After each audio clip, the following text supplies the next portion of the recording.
This is Amy Chan from CakeDecoratingSchool.com, and if you like cake decorating, you're in the right place. Welcome to our flower series. In this video, we'll be piping Buttercream boronia flowers. It's broken down into steps, so you can skip ahead, rewind, and rewatch as desired. We're going to make the colors for these cute little blossoms, and we're going to make a really bright pink for the first one and a little yellow for the center, so two colors. I'm using American Style Buttercream and the following liquid gel shades: violet, neon bright pink, and finally some lemon yellow. So a simple little mix. I've got some lemon and some violet out on my lid because I'm just going to use smaller amounts of those, but it's going to be a really bright pink.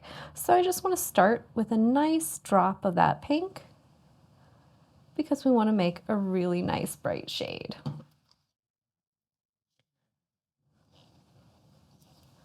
And since we're not making very much buttercream, one drop might do it, but we'll give this a mix around and see what it looks like. And if it needs it, I'll give it another one.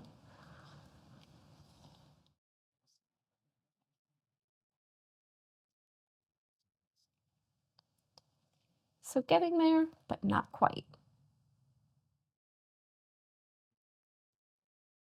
There we go.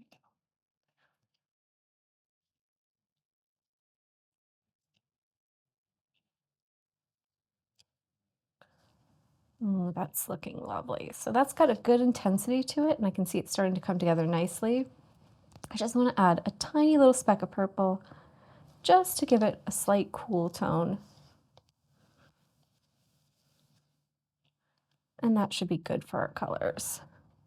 And these come in a variety of shades of kind of pink and purple, but also some great kind of rust and burnt orange colors that are fantastic for fall. So if you're not digging the pink, you can always check out what other colors they come in nature and pick something that works with your creation. So that's gonna be a really nice bright pink when it develops, and it's gonna read really well for these flowers.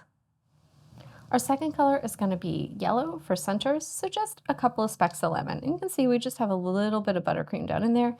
We don't really need a lot because they're small flowers.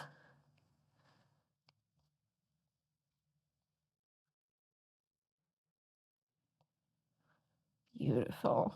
And I'm just going to do the same thing I did with my pink. I'm just going to give it a tiny little touch of purple.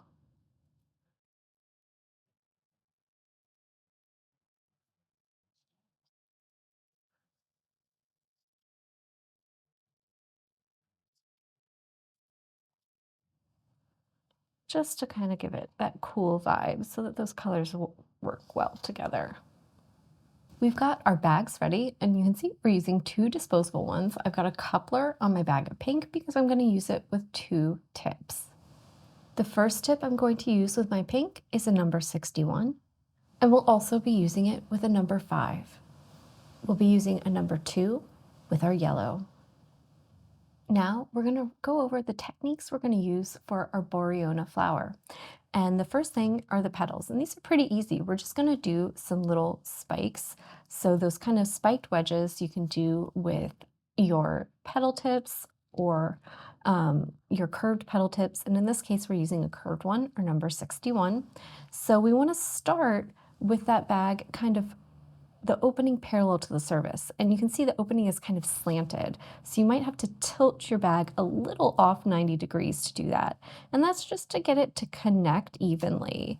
And then as we pull up, you just want to kind of rock that bag back to pull a point. And it's a little hard to do this in slow motion. It's actually a little easier if you move quickly, but the idea is that we start with the opening level, and as we pull up, we're going to rock up a little bit and kind of pull the back of the bag towards ourselves a little bit and change the angle a little bit so that we're kind of creating the motion that will give us a slight taper on the end and give us the idea of a point on the top of that little spike petal.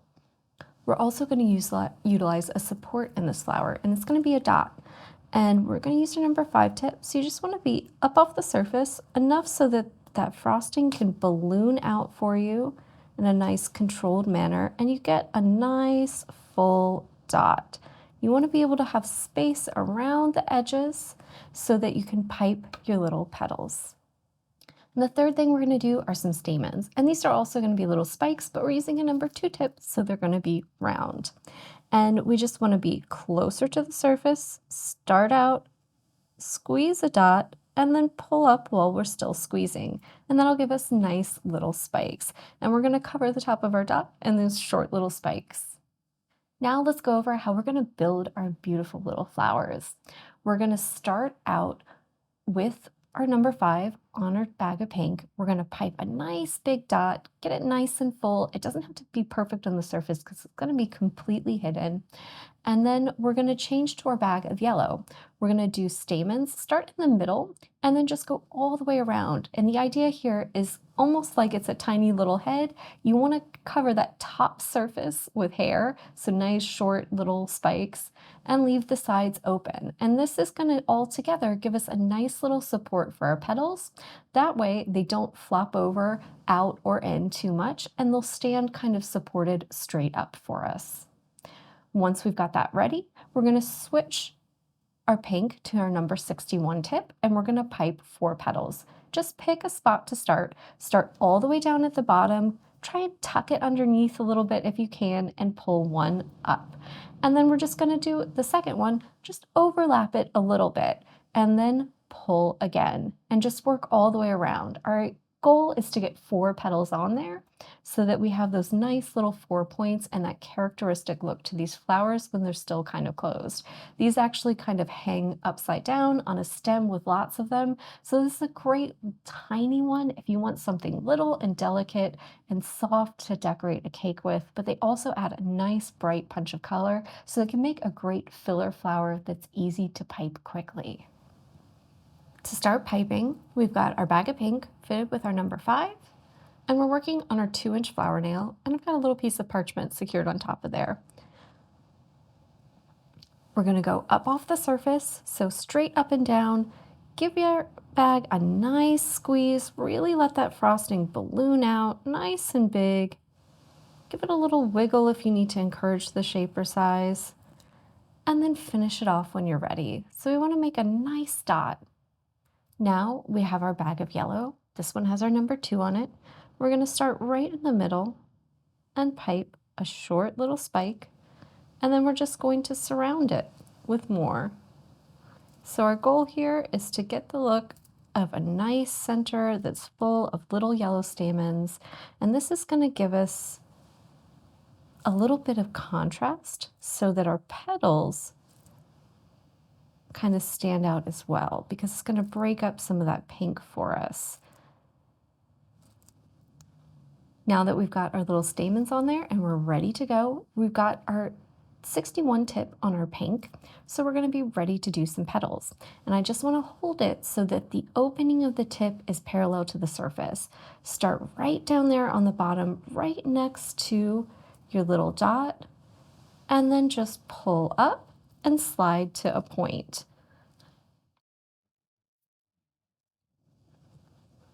Spin, and just kind of give yourself an idea. Is my dot big enough? Should I do my petals right next to each other? Should I overlap them a little more if it's smaller? Just kind of suss out your work. There we go. Get those petals on there. Nice and tall. We want them kind of peeking above that yellow just a little bit. So just take your time, line yourself up, and pull a little point at the top of each one. And there you can see, that leaves us with an adorable little blossom that encloses all those cute little stamens. That's all for this lesson on these sweet little boronia flowers. If you enjoyed this one and you want to try out something new and different, maybe try checking out our video on our large rosebuds. If you enjoyed this video and you'd like more about the cake decorating materials and equipment we use, or just some inspirational videos about cake decorating itself, you can follow us on Insta or YouTube at Cake Decorating School. If you'd like to know more about yearly membership and what it entails, you can go to www.cakedecorating.school.com for more information. And if you're interested in these products, you can check the links in the description.